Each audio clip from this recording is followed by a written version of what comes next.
It's a bad look to say, yeah, I want foreign governments to give me dirt on my opponents. You don't want to encourage them to give you dirt on your opponents because then you owe the foreign governments. And by the way, Trump didn't do this.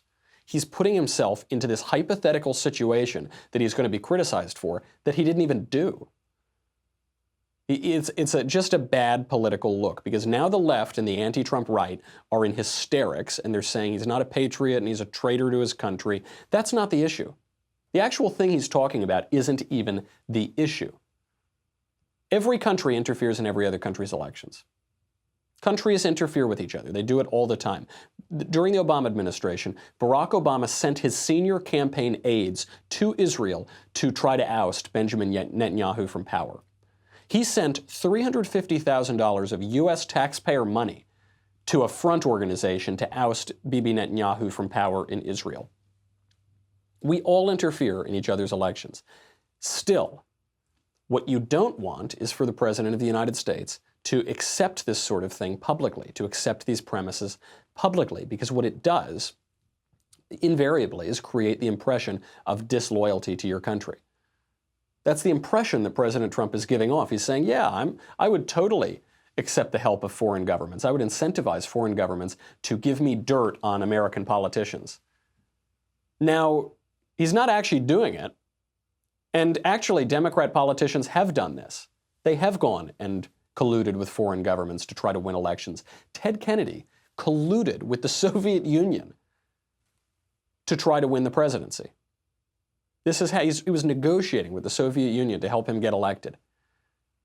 So it does happen. But so why don't you say it? You don't say it because hypocrisy is the tribute that vice pays to virtue.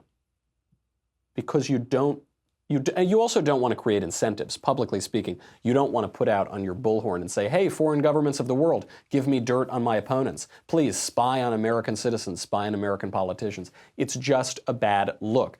The good thing you can say for President Trump in this interaction is something that I've said for a long time, which is that President Trump is the most honest president that we've ever had. He is. Call him Honest Donald. You have Honest Abe, now you can have Honest Donald. Why is he the most honest president?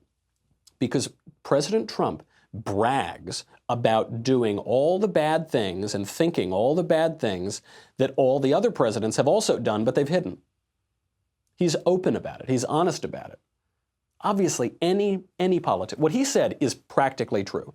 If you're even the president or you're running a campaign and someone comes up to you and says, we got dirt on your opponent, let's say it's some Norwegian lawyer. Maybe he's got ties to the Norwegian government. He says, I got a ton of dirt on your opponent. 100% of political campaigns take that meeting and take the dirt. They hear him out.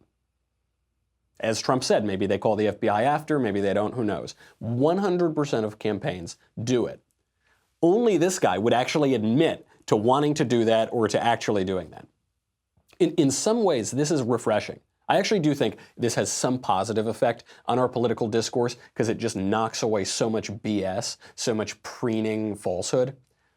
However, what this also means is then we need to articulate that it's bad. You don't want to incentivize foreign governments to spy on American citizens, even if they're awful American citizens like Hillary Clinton. You don't want to incentivize that. You don't want it to seem like the President of the United States is encouraging you to do that or offering you something in return. That's not a good idea. It's refreshing to hear a guy speak honestly, but then it's incumbent on all the rest of us to say, right, true, that is honest, we shouldn't do that. Don't do it.